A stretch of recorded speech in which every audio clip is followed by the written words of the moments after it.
মেডিকেলের যে শর্টকাটগুলো আছে ওগুলো কাইন্ড অফ একটু বিচ্ছিরি। ঠিক আছে? এটার মধ্যে আবার দেখা যাচ্ছে যে শর্টকাট তো আছে, এর পাশে আবার কিছু পরিমাণ ছন্দ আছে। দেখা যাচ্ছে যে একটা ছন্দ পড়লাম, ভালো কথা। এরপর আরেকটা ছন্দ পড়লাম। এখন পরীক্ষার হলে গিয়ে আসলে এই জিনিসটা সলভ করার জন্য আসলে আমার কোন ছন্দ লাগতেছে এটাই ভুলে গেছি। দেখা যাচ্ছে যে ছন্দ মুখস্থ করার জন্য আরেকটা ছন্দ লাগতেছে।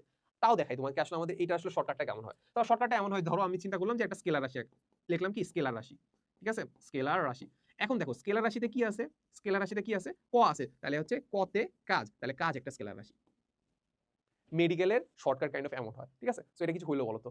কিছু হইলো? মানে স্কেলার রাশি ঠিক আছে, ওই কতে কাজ মানে আবার আমি যদি ছন্দ যদি চিন্তা করি কি জরিনা মরিনা কত কিছু নিয়ে আসে। সো মোটামুটি বলা যায় যে ওইগুলা দিয়ে আসলে আমাদের মেডিকেলের আসলে মানে শর্টকাটটা আসলে আমাদের কনসিডার করা হয় আরকি। ঠিক আছে? এখন আমি পার্সোনালি ওটা ফিল করি যে ধরো আমি তো মেডিকেলে চান্স পাইছিলাম। তা আমি কি করছিলাম? আমি যেটা করছিলাম যেটা হচ্ছে আমি জানি যে আমি কাজ কাজ শক্তি ক্ষমতা যে চ্যাপ্টারটা আছে ওটা আমি পড়ছি। ওটা পড়ার পরে আমি দেখছি যে ভাই ওটা আসলে কিভাবে স্কেলার রাশি হয়। ডট গুণফল করে। ডট গুণফল করলে আল্টিমেটলি স্কেলার রাশি হয়। প্রত্যেকটা চ্যাপ্টারে আমি দেখছি যে উদাহরণ যেগুলো আছে প্রত্যেকটা চ্যাপ্টারের মধ্যে আসলে উদাহরণগুলো আছে। এখন এই উদাহরণগুলো দিয়ে যেহেতু চ্যাপ্টার, আমি চ্যাপ্টার যখন পড়ছি আমি ভালো করে পড়ছি। ভালো করে যদি পড়ছি আমার এখানে মুখস্থ করা দরকার পড়তেছে না যেটা স্কেলার রাশি না ভেক্টর রাশি। ঠিক আছে? এই তো। সো আমি পার্সোনালি যেটা ফিল করি সেটা হচ্ছে যারা মেডিকেল প্রিপারেশন নিচ্ছ তাদেরটা আসলে একটু ডিফারেন্ট। তারা তুমি চাইলে এরকম ছন্দ আকারে মুখস্থ করতে পারো। আর মাথায় রাখবা যে ছন্দ মুখস্থ করার জন্য আবার যাতে ছন্দ না লাগে। ঠিক আছে? তো যেহেতু মানে যেগুলো লাগে না অহেতুক যাতে ছন্দ মুখস্থ না করো। ঠিক আছে?